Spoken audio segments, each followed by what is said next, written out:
debates, aquela cobrança que aconteceu alguns meses atrás sobre exposição para a exposição Queer Museum, com relação à luta dos homossexuais. Tava lá a menininha mexendo no pinto do homem.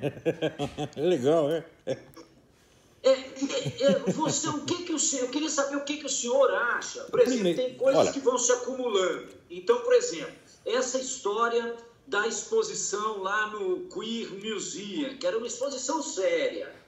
Depois, você tem agora, recentemente, um pedido para que professores sejam denunciados caso o estudante se sinta doutrinado, né? Ou se sinta pressionado. Isso partiu, inclusive, do próprio Bolsonaro, mas também de seguidores, uma deputada que foi eleita agora no Rio Grande do Sul. Quer dizer, essas ações que parecem repressivas, truculentas, o que o senhor acha disso? Por que é truculento? Por que seria truculento um aluno filmar a opressão que um professor exerce sobre ele? E não é truculento o professor proibir essa gravação. O que os professores estão querendo é o direito ao sigilo no ensino público. Ou seja, ninguém pode saber o que eu estou ensinando aqui. Você não pode me filmar e contar para os outros. Só existem 3 motivos pelos quais um professor pode querer isso. Primeiro, ele é um agente comunista mesmo, está querendo manipular todo mundo e não quer que ninguém saiba. Segundo, ele é um incompetente e quer esconder sua incompetência. Terceiro, ele é um pedófilo. Só existem esses 3 motivos. Nenhum deles é respeitável, eles não têm direito a esse sigilo, eles estão exercendo a censura sobre seus alunos e se queixando, fazendo de coitadinho como se o vítima de censura fosse eles. É uma inversão total. Mas o direito ele não tem, porque isso é contra a lei, né? Existe o direito, ele tem o direito. Mas quem tem o direito? Peraí, eu não entendi. No campo do Código Penal. Peraí. A ética disso, né? Espera. Eu perdi a sua frase porque houve uma interrupção aí. Você pode repetir, por favor? Sim, eu estava dizendo que o direito ele não tem, porque é contra a lei, o professor ser filmado e exposto. Mas eu não gostaria de entrar no campo do Código Penal. Um momento, ele ser filmado. Ética e de liberdade. Ele ser filmado e exposto não é contra a lei nenhuma. Contra a lei é ele proibir, é ele exigir o sigilo numa atividade que, por definição, é pública. Nenhum professor pode impedir o aluno de gravar o que ele está ensinando. Isto é censura exercida em massa sobre todos os alunos, exercida por essa cambada de manipulador filha da puta. E depois ele se faz de coitadinho. Não tem o menor sentido. E o senhor não acha que se essa doutrinação tiver... Né, estou usando o termo que você não usa, mas é o termo que está sendo dito aqui, né? Se essa doutrinação fosse assim, tão eficiente, nós não teríamos tido mais governos de fato de esquerda? Não, peraí. Qualquer candidato comunista que se eleja por meio eleitoral num regime ainda capitalista, ele não vai ser louco de chegar, agora implantei o comunismo e virou tudo comunista. Não, vai ter 20 governos de transição, que será visto como comunista por alguns e como pró-capitalista por outros. A oposição de direita dirá que ele é capitalista, que ele é comunista, e os comunistas mais radicais dirão que ele é de direita. Isso é natural, isso acontece assim. Ora, a dominação esquerdista nas escolas é total, 100%. Não se admite uma única voz discordante, e isso está assim há 40 anos. Isso começou a ser documentado nos anos 80 pelo falecido Nelson Lehmann da Silva. Ele naquela época já tinha pilhas e pilhas e pilhas de documentos do que estava acontecendo. Levou muito tempo para que as pessoas tomassem consciência de que esse problema era realmente grave. E o problema, repito eu, não é a doutrinação. não é o viés ideológico, porque é impossível você transmitir qualquer conteúdo cultural que não tenha nenhum viés ideológico. Isso é materialmente impossível. O problema não é a doutrinação, o problema é a censura. O professor que faça lá a doutrinação que ele quiser, mas que ele deixe a doutrinação oposta se manifestar, e é isso que eles não deixam. Eles não querem nem ser filmados, eles não querem ser documentados, eles querem o segredo total, ou seja, querem a dominação total sobre as mentes dos seus alunos. Os pais não podem saber, a opinião pública não pode saber. Isso é a coisa mais imoral, obscena e criminosa que eu já vi. Não tenho nenhum respeito por essas pessoas, não. O senhor apoia, acha uma boa ideia a escola sem partido? Depende. Eu acho que denunciar o caso... Eu já disse, a minha posição com relação à escola sem partido foi assim, no fundo, eles têm razão. Quer dizer, o protesto é inteiramente justo. Agora, as táticas, a estratégia dele, eu tenho sérias críticas, inclusive o uso do termo doutrinação. E o ideal, vamos dizer, o termo está errado, escola sem partido. O certo é o seguinte, escola com todos os partidos. Não escola, uma escola neutra. Esse isentismo é uma ilusão pequeno-burguesa. O que tem não é a escola sem ter nenhum partido, é a escola tendo todos os partidos, está aberta a tudo. É você ter o verdadeiro pluralismo, você ter o verdadeiro debate, você ter a verdadeira discussão. E isso que os caras não querem. Eu estou falando que eles não querem nem que grave a aula, eles querem dar aula em segredo. Isso é um crime. São todos criminosos. Eles estão impondo uma censura que eles não têm direito de impor. E exigindo, usando a máquina pública para fazer lá dentro, em segredo, tudo o que eles quiserem.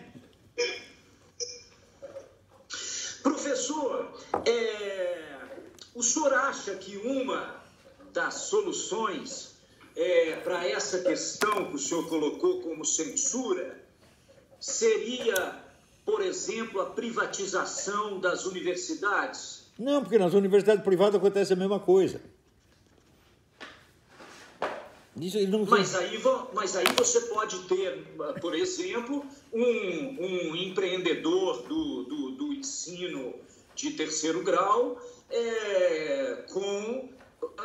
cujo grande filósofo e guru é Olavo de Carvalho. Você pode ter essa distinção. Você vai ter um que vai achar que Marilena Chaui é a grande pensadora do país, se isto fosse assim, os grandes empresários teriam todo apoiado o Bolsonaro.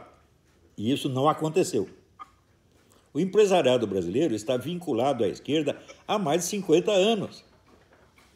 O mercado, o senhor diz, o que se chama de mercado? Não, peraí. O mercado não é um sujeito, agente. Sim. O mercado é um efeito matemático de milhões de ações desencontradas.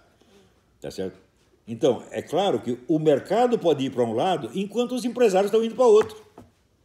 Aliás, isso acontece com frequência. Ninguém dirige o mercado, porque se dirigir não é mercado mais. Então, agora o pessoal confunde. Eles pensam, quando falam em mercado, eles imaginam assim, o consenso dos capitalistas. Isso é loucura. Isso é analfabetismo. Esse pessoal tem que estudar. Ela vai estudar o Joseph Schumpeter. Né? O pessoal talvez entenda alguma coisa disso. Enfim, nós estamos no país mais ignorante do mundo. O pessoal precisa acordar. Mas o senhor não acha que os empresários estavam, no final das contas, com o Bolsonaro exatamente porque... Nas últimas semanas, se eu estivesse com o Bolsonaro, a campanha dele teria dinheiro. E não tinha dinheiro nenhum. Eles deixaram o Bolsonaro na tanga. O deixaram completamente desamparado e foram lá dar dinheiro para o Haddad e para outros vagabundos. E agora, o senhor acha que, a percepção que a gente tinha era de que havia um consenso entre uma boa parte do empresariado também e desse mercado que ninguém controla, na verdade, no sentido de que era mais interessante apoiar o Bolsonaro porque ele tinha uma promessa de aprofundamento das reformas, né? Não, ninguém apoiou o Bolsonaro. Neoliberal. Ninguém apoiou o Bolsonaro. Mas nenhum empresário, meu Deus do céu. Ou se teve um ou dois, foi muito. O empresariado estava maciçamente, ou com o Alckmin, ou com o Haddad, ou com qualquer dos outros. Ninguém confiava no Bolsonaro. A princípio com Alckmin, né? Mas em seguida, quando Alckmin não levantou voo, migraram para... Olha, o governo que mais teve apoio do empresariado foi o do Lula. Manda essas meninas ficar quietas, por favor.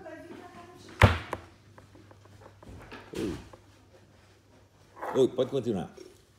Sim. Você estava dizendo, né, que teve o maior apoio dos empresários foi o governo Lula, né? E olha, por que é assim? Vamos. Aí tem que fazer uma retaguarda histórica muito mais séria do que as discussões do dia a dia permitem. Você verá, quando foi na década de 60, houve uma profunda mudança no discurso, na ideologia, na estratégia da esquerda. Graças à influência do pessoal da escola de Frankfurt, sobretudo, que tinham desistido da Revolução Proletária e descobriram novas classes revolucionárias, que seriam o lumpenproletariado, os artistas, os intelectuais e os estudantes. E achavam que o fronte principal de combate era a cultura. Portanto, eles descreviam isso como o trabalho do negativo, quer dizer, destruir todos os valores culturais, morais, etc., que, segundo eles, sustentavam o capitalismo. Acontece que se você destrói todos os valores e referências morais, religiosas, etc., só sobra um único fator organizador na sociedade, que é a economia. Então, a economia se torna a fonte de todos os valores. Quem ganha com isso? Os banqueiros e grandes empresários. Eles se tornam os donos de tudo e nós temos aquilo que Marx chamava o capitalismo cru, que é o que nós temos hoje. E é por isso que esse pessoal do grande capital apoiou os esquerdistas, porque os esquerdistas todos aderiram ao feminismo, gaysismo, abortismo, ou seja, destruição de todos os valores. Ótimo! Destrói todos os valores, então você não tem meios de resistir ao poder econômico. Então a esquerda trabalhou para esses caras, a esquerda trabalha para banqueiro, meu Deus do céu. Mas são burros demais para perceber o que estão fazendo. Sabe, né? Olha, se o PT tivesse consultado a mim, eu teria dado para eles umas certas dicas, teria salvado o partido. Mas são orgulhosos e burros, porra. Acham que sabem. Que dicas o senhor teria dado, Olavo? Em primeiro lugar, teria dado esta. Vocês têm que acordar para o fato de que a destruição de todos os valores não fomenta a sua revolução, mas fomenta o grande capital. Em segundo lugar, o PT, no começo, tinha lido muito Raimundo Fauro, os livros Donos do Poder, e chegou à conclusão de que o problema no Brasil era o estamento burocrático, quer dizer, os donos do Estado. Então, mas, ao mesmo tempo, eles estavam lendo Antônio Gramsci, que recomendava a ocupação de espaços. Resultado, eles queriam destruir o estamento burocrático, mas eles, com a ocupação de espaços, eles mesmos se transformaram no estamento burocrático. Eu teria dito, não faça isso, porque você está lutando contra você mesmo, e você vai terminar muito mal. Você vai ser odiado, o povo vai vomitar em cima de vocês, como de fato aconteceu. Dava para consertar o PT 20 ou 30 anos atrás? Dava. Agora não dá mais, agora já fudeu tudo. Olavo, professor, o senhor falou de movimento feminista, do movimento que o senhor chama de gaysista, que é dos LGBTs, né? O senhor não acha que esses movimentos, no mundo inteiro, eles ultrapassaram e atropelaram os partidos políticos e eles são irreversíveis como afirmação, na verdade, de uma humanidade, de uma maior compreensão solidária da vida com relação às pessoas que são diferentes ou que estão em posições abaixo do que deveria na realidade estar, como o caso das mulheres. Olha, você deveria ensinar isso para eles. Porque hoje em dia é o seguinte, se você não é a favor do casamento gay, você é fascista, nazista, criminoso, tem que ir para a cadeia. Esses caras são absolutamente intolerantes, ditatoriais, têm mentalidade de censores, todos eles. E por isso é que estão aliados com os comunistas. É a mesma cabeça. Não, talvez estejam aliados com os comunistas ou com os socialistas pela questão da solidariedade. Né? Ah, sim. Os regimes comunistas sempre foram solidários, comunistas e, sobretudo, islâmicos, são muito solidários com os gays, eles simplesmente os matam. Né? Então você tem uma aliança de acelerados, uma aliança de loucos. Porque você está apoiando aqui o cara que no outro país está te matando. Essa gente não é séria, porra. Agora, insisto na pergunta, você não acha que isso é algo irreversível? É algo que deveria ser abraçado também pelo Bolsonaro, por qualquer governo, porque são lutas legítimas? Bom, você conhece alguma coisa irreversível na história humana? Me cite uma. Na história humana, nada é irreversível.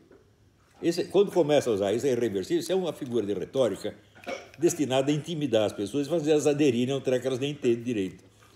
Claro que não é irreversível. Você veja, existe movimento gay no mundo islâmico? Não, como é que o movimento gay os caras te matam? O mundo islâmico é 1/3 da humanidade. Existe movimento gay no bloco russo-chinês? Não, eles também matam. Que história de irreversível é essa?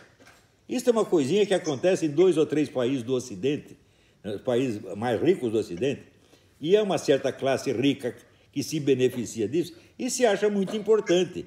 E acha que as suas preferências sexuais, seus gostinhos sexuais, são superiores a todos os valores morais, religiosos, culturais, filosóficos, etc, etc. É uma presunção louca. O simples deve haver uma política baseada no gosto sexual. Oh, meu Deus do céu, vamos supor que eu gosto de transar com um cachorro. Né? Então vamos fazer um partido político baseado nisso? O que é isso? Isso é uma síntese, é um insulto. O senhor acha que o governo Bolsonaro deveria confrontar esse tipo de movimento de forma corajosa, ainda que nade contra a corrente? O senhor acha que deveria se contrapor a movimentos? É claro que não, é claro que não. É só não ceder às exigências deles quando elas passam do limite do razoável. Por exemplo, eu acho que... quais exigências? Por exemplo, você querer ensinar o homossexualismo nas escolas infantis. Mas isso não existe. Como? É claro... Não. Não venha me dizer que esse negócio de kit gay não existiu. Isso é coisa do Haddad, que é um mentiroso compulsivo. Esse projeto existe. Nós temos o vídeo do secretário-geral do Ministério da Educação defendendo esse projeto. E o Haddad foi o criador da coisa. Mais ainda, este projeto está nos planos da Escola de Frankfurt desde 1940. Eu mesmo fiz um vídeo usando o texto em que o Max Horkheimer defende até o incesto, até as relações incestuosas entre mãe e filho, como meio de derrubar o capitalismo. Esses caras são todos loucos. Mas isso foi classificado aqui amplamente pelas agências de checagem e também pelo TSE como uma fake news. Não. O que eles negaram foi o seguinte, foi que o Haddad defendesse isso no livro dele, o que era realmente errado.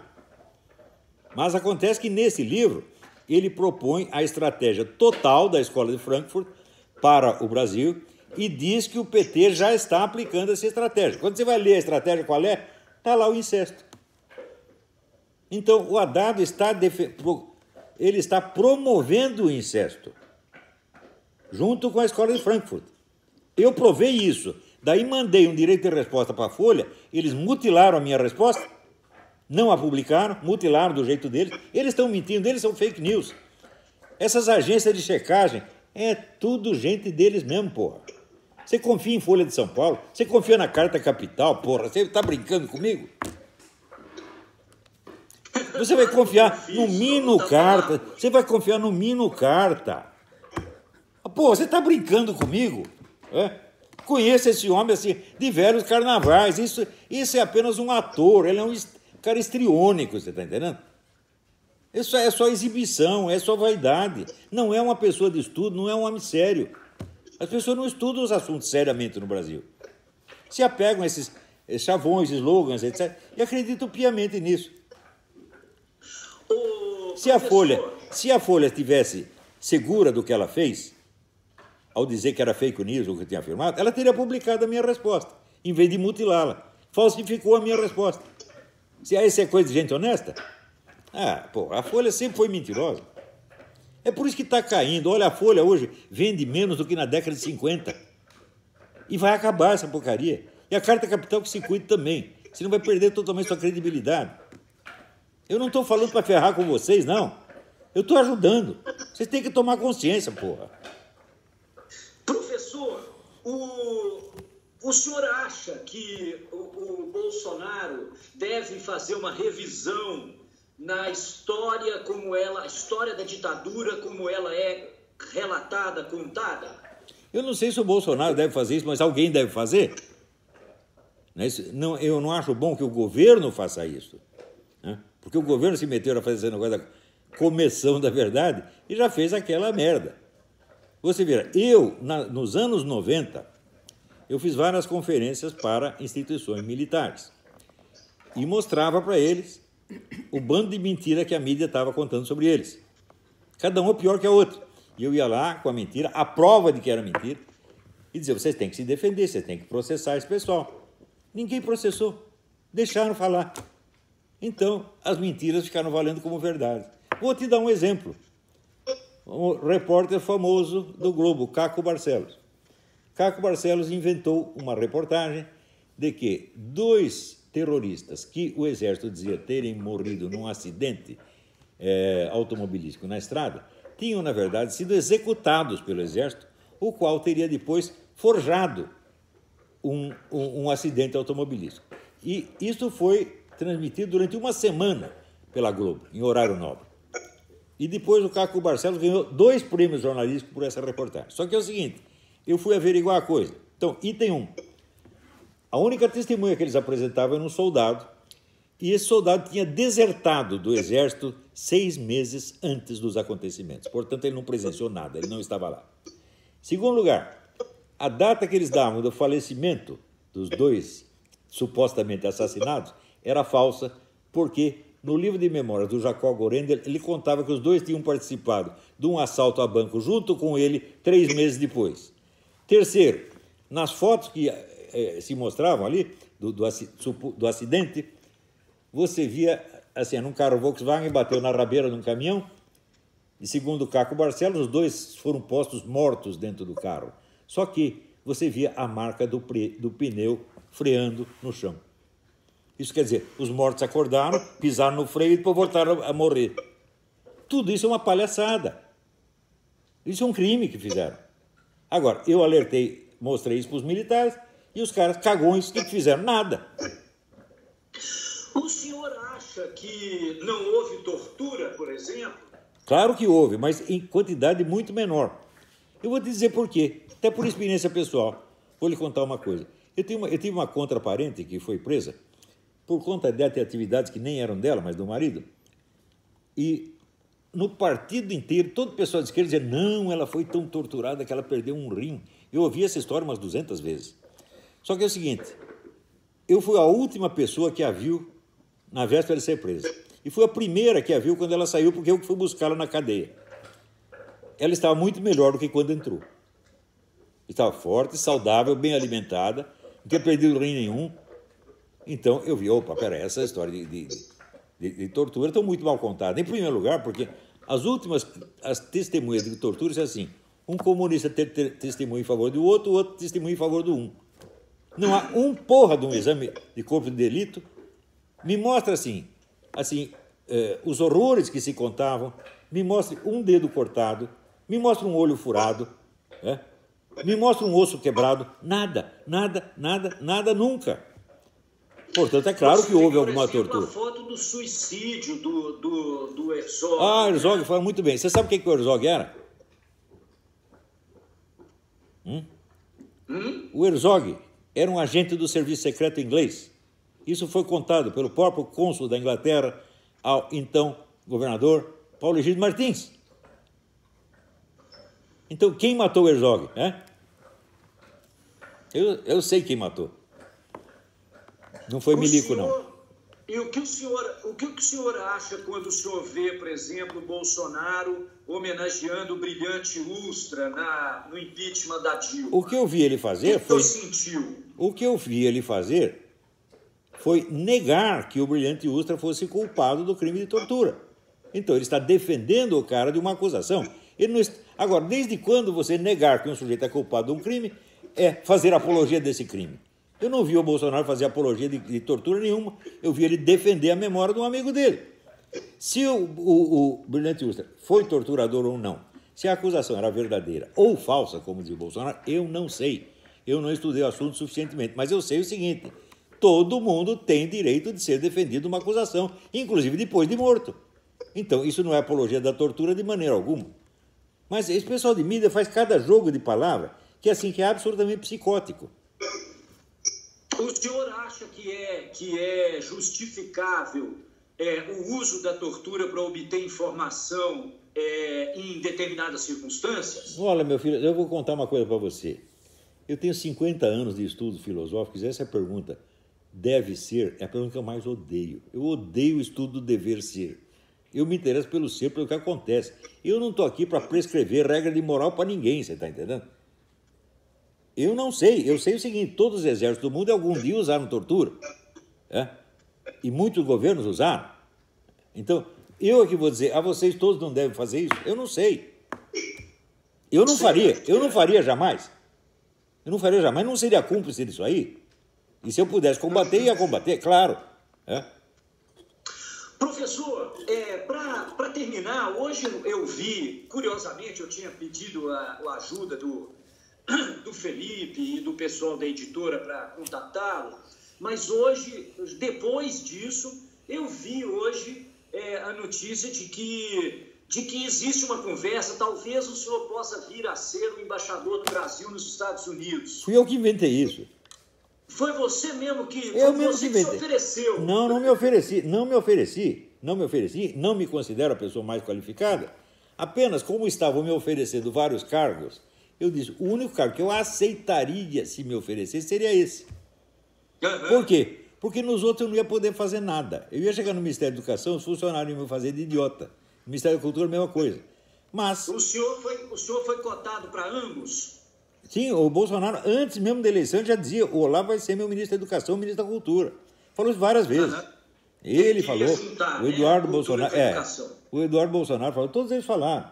E eu falei, não, eu não vou aceitar, porque eu não tenho... Primeiro que eu não tenho competência para isso. Eu nunca entrei no Ministério da Educação, não sei onde fica, porra. Então, para você ser ministro de alguma coisa, não basta você conhecer o assunto. Você precisa conhecer o ministério, o órgão, o seu funcionamento, os seus funcionários. Eu não conheço nada disso. Então eu ia chegar lá e ia ser um palpiteiro idiota. Eu não quero ser isso. Agora, se eu fosse embaixador, eu saberia negociar acordos bons para o Brasil. Mesmo porque eu tenho uma perspectiva assim, geopolítica mais ampla e tenho o que conversar com o Donald Trump e com o seu secretário de Estado sobre isso. Eu tenho uma compreensão disso. Às vezes, cá entre nós, mais profunda que a deles. Só fala Steve Bannon, etc. Não. Tem coisa que eu entendo e o Steve Bannon não entende. Eu estou estudando... Veja, o Steve Bannon é mais novo que eu. Estou estudando isso há mais de 50 anos, pô. Então, você leu o meu debate com o professor Alexandre Dugin? Não. Leia isso para você entender. Sei que o pessoal fala de fascismo. Olha, quer um fascista de verdade? Eu tive um debate com ele. O Dugin é um fascista de verdade. Não de mentirinha, que nesses que o pessoal inventa no Brasil. Como é que você classificaria o Bolsonaro? Olha... Extrema-direita? Olha, também outra coisa. Esse negócio de classificar as coisas pelo extremo e moderado, isso aí é um absurdo. Porque você está raciocinando como se fosse mecânica dos fluidos, você está entendendo? Essa é uma analogia, uma metáfora, não é um conceito científico. Extrema-direita não é um conceito científico. Eu odeio gente que usa termos de ciência política como insulto. Ou gente que apela a essas figuras de linguagem, fingindo que são conceitos descritivos apropriados quando não são. O Bolsonaro, vamos dizer, não vejo como colocar numa escala de extrema esquerda até a extrema direita. Não vejo, isso não tem o menor sentido. E é o seguinte, o Bolsonaro é um cara que confia no Brasil, ele é um cara que confia no império das leis e é um cara que confia na aplicação das leis. E isso é tudo. Então você pode dizer, é mentalidade policial. Fala, de fato, é mentalidade policial, mas o que o Brasil mais precisa no momento é polícia, porque tem criminoso demais. E ele aplica, o polícia que aplica as leis, É um fascista? É um nazista? É um comunista? Não, porque as leis são aplicadas nas democracias, no fascismo, no comunismo, na puta que eu pariu. Né? Você vê, Lenin acabou com a delinquência juvenil na Rússia, matando todos. Isso não é um bom método, é? Mas você atirar num sujeito que está armado cometendo crime, às vezes é a única solução que tem. Né? Você não vai pegar o bandido armado e ficar discutindo o Código Penal com ele, né? Ou discutindo ética. Aí tem que ser na bala mesmo, não tem outro jeito. Então, ele é um cara que confia na ação punitiva, repressiva e punitiva da polícia nos casos previstos em lei. Isso é tudo o que ele quer. Isso é fascismo? Então, a resposta é: fascismo é o cu da sua mãe, porra. Os caras que usam esse termo não sabem o que é fascismo. Eles nunca leram uma linha de Benito Mussolini, meu Deus do céu.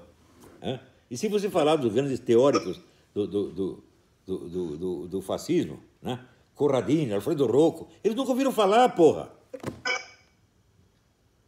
Então, como é que pode discutir com o ignorante? Eu perguntei, assim, desse espectro aí, do rótulo aí de Bolsonaro, até me lembrando da declaração da Le Pen, da Marine Le Pen, né? Colocando o Bolsonaro como as opiniões morais dele, digamos assim, seriam incompatíveis com ela, né? Então, a Marine Le Pen, que é a Marine Le Pen? Marine Le Pen é aliada do Putin e do Dugin.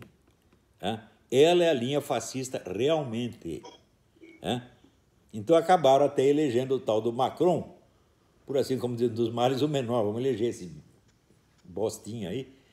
Pelo menos ele não está aliado com a Rússia. Por quê? A Rússia detém o monopólio do gás que vai para a Europa Ocidental. Se encher o saco da Rússia, ela fecha o gás e todo mundo morre de fome. E a Marine Le Pen trabalha para isto. O poder e o russo, que é realmente fascista. Não é comunista mais. É fascista, nacionalista e imperialista. Só que o pessoal não sabe, porra.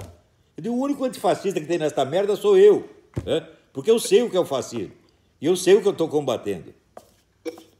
Ô, professor, o governo Bolsonaro promete ser um governo neoliberal. Isso não deu certo em lugar nenhum. O senhor acha que isso pode dar certo no Brasil? Olha, eu escrevi um artigo muito tempo atrás, na revista Época, chamado Longe de Berlim, Fora do Mundo.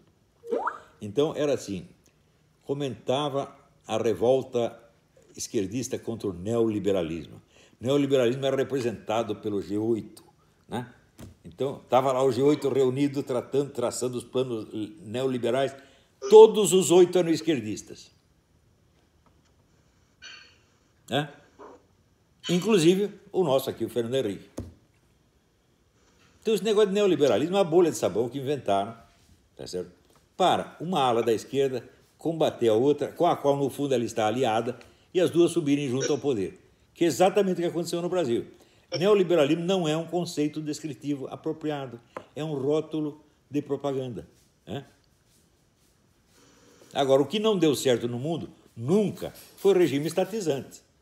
A não ser, onde dá certo?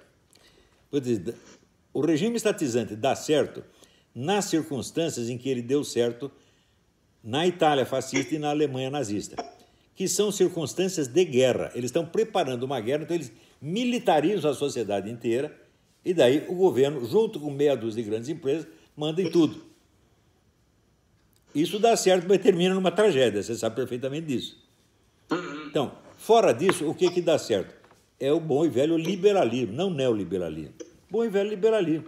É a economia, vamos dizer, onde você deixa a sociedade ela mesma inventar suas soluções na máxima medida possível, reduzindo o papel do Estado em papel base de segurança, proteção do território, etc., etc., e de vez em quando uma ajuda quando a iniciativa privada não consegue resolver um problema. Nós sabemos que no Brasil existe capitalismo graças ao governo.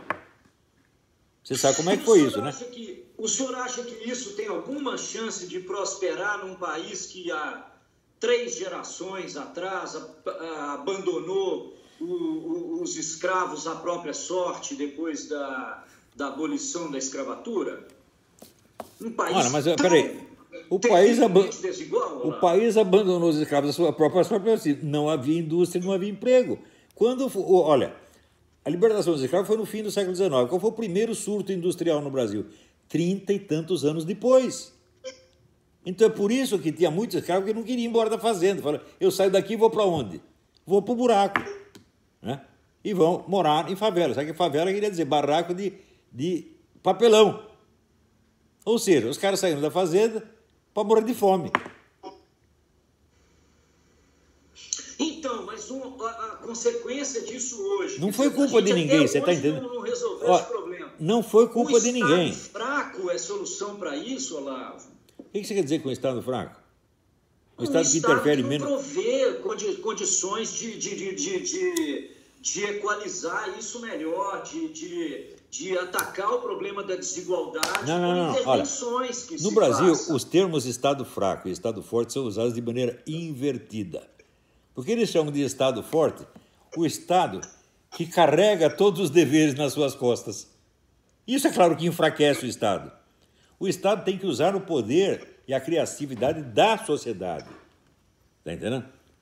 Ele não tem que, vamos dizer, se sobrecarregar de todos os problemas e dar todas as soluções, porque isso o estrangula.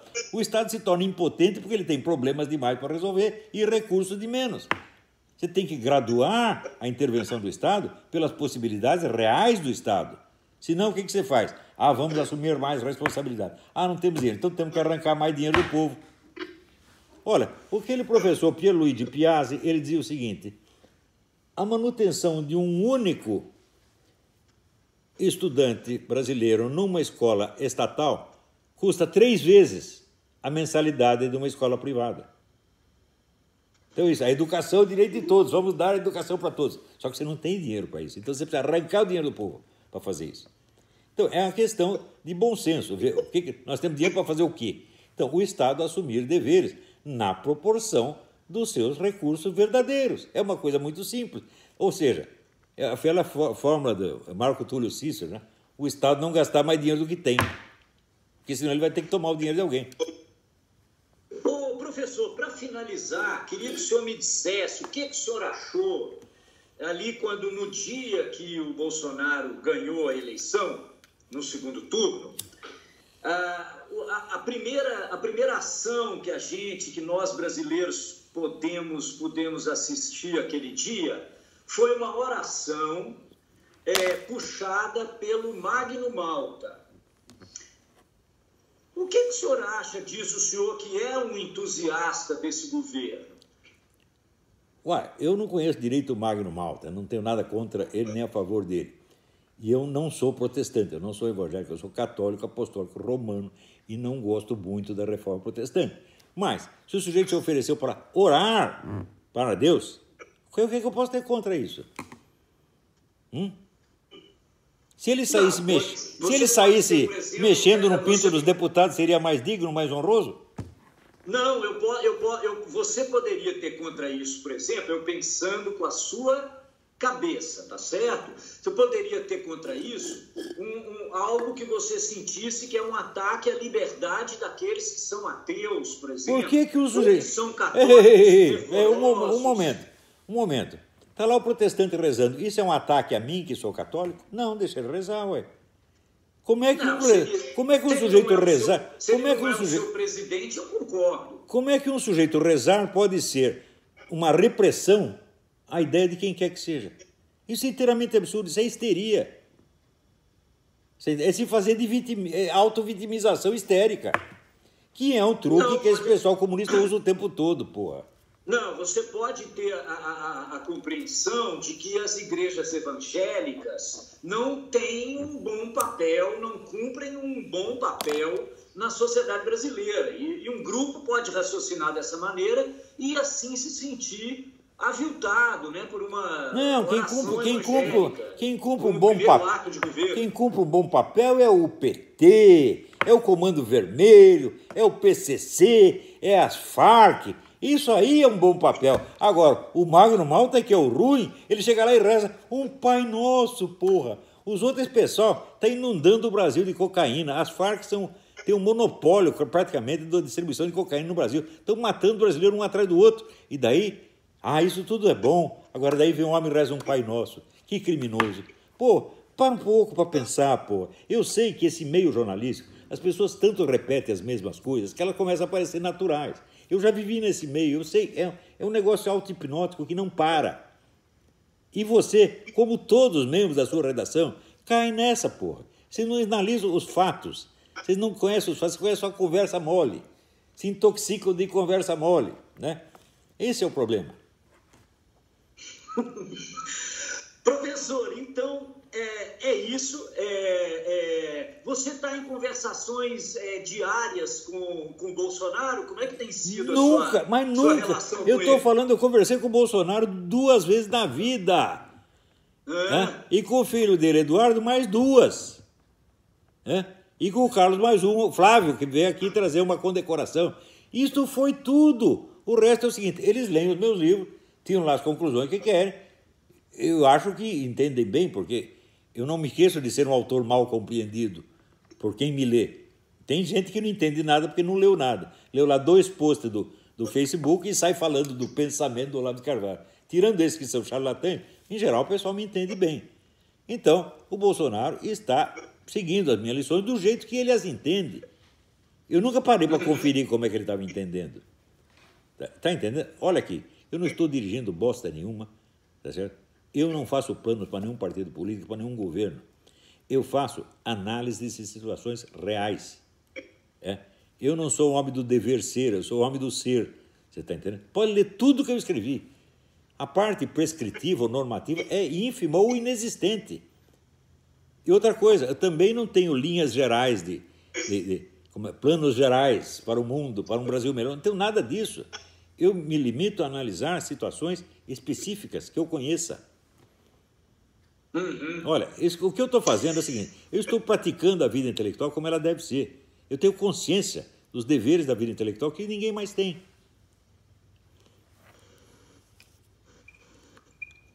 Perfeito. Professor, quero te agradecer a sua entrevista.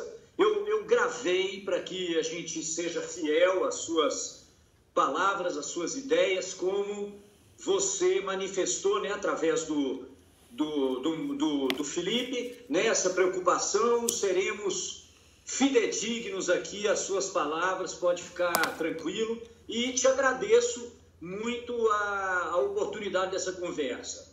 Eu que agradeço. Vocês da Carta Capital estão melhorando, estão querendo me ouvir. Deveria ter ouvido muito antes.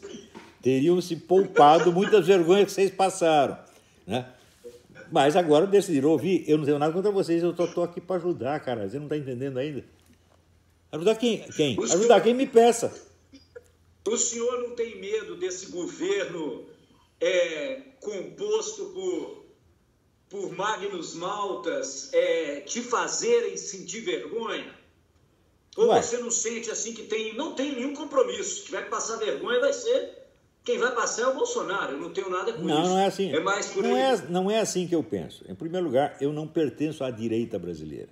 Eu não só não sou ideólogo dela, como nem pertenço a ela. Não tenho nada a ver com nenhuma organização de direita. Eu apenas quis que uma direita existisse porque eu fiquei com o saco cheio de viver num país que só tinha esquerda. Então eu falei, bom, vamos forçar para que ela exista. Ela existiu e ela cresceu para caralho e acabou tomando o governo. Ótimo. Democracia exige isso, né? O que vai ser daqui para dentro, eu não sei. 13 anos. 13 anos? Perfeito. E é na Virgínia que o senhor mora? Na Virgínia. Perfeito. O senhor tá em que cidade aí? Eu estou aqui em Richmond, mas é periferia de Richmond, né? Certo. Eu moro em Richmond, mas é na área rural. Eu moro em Richmond, mas é na área rural, não no centro da cidade ali. Certo, o senhor está na área rural, então. Perfeito. Uma última pergunta que eu acho que não pode faltar, porque o senhor está aí, tá? Me desculpa, uma última questão. O senhor acha realmente que armar os brasileiros é uma solução para a nossa segurança pública, em vista do que o senhor vê aí, os massacres que acontecem aí? O senhor ainda acha que tem um saldo positivo na relação do americano com a arma? Como é que o senhor Você verá, sabe qual é o estado que tem legislações mais restritivas para armas? Illinois, especialmente a cidade de Chicago. Qual é a cidade mais violenta dos Estados Unidos? Chicago. Sabe qual é o estado que tem mais armas? O estado do Maine. Sabe qual é o estado que tem menos crimes? O Maine. Precisa dizer mais alguma coisa? Agora, eu não acho que espalhar arma para todo mundo seja resolver o problema da segurança do público. Eu acho que o sujeito se armar é uma solução para a proteção dele. Porque quando eu morava no Brasil, perto do Duque de Caxias, eu já tive minha casa invadida e se eu não estivesse armado, eu estaria morto. Então, para mim, quebrou o meu galho. Agora, o senhor atirou? Não foi nem preciso. Os caras viram que eu estava numa posição onde eles... A minha posição era tão vantagem que eu podia acertar eles não poderiam acertar em mim, então foram embora, pô. Daí avisei a polícia levou 1h30 para chegar. Quando chegou, os caras estavam já em Mato Grosso do Sul, né? Então, a arma é um bom elemento de defesa, não só contra assalto, essa coisa toda, homicídio, mas também contra animais. A região que eu moro, de vez em quando aparece um urso por aí. Eu vou deixar o urso comer alguém da minha família, ou mesmo comer o meu cachorro? Eu não, passo fogo no bicho, porra. Tá certo. Professor, muitíssimo obrigado, então. Obrigado eu. Tudo de bom. Quando a reportagem sair, eu lhe envio um link por aqui mesmo, pelo Skype, tá bom? Tá muito bom. Não vai dizer que eu sou fascista, filha da puta, assassino, matador de criancinha, por favor. Não direi isso, pode deixar. Tá bom. Um abraço, boa sorte para você, para todo mundo aí. Um abraço. Tchau. Puta, aquela hora que você jogou merda no carta, foi demais. Nós se diverte, né? Você acredita no Mino Carta, puta merda. No patrão deles, começa a falar... Ai. Não é do Mino Carta,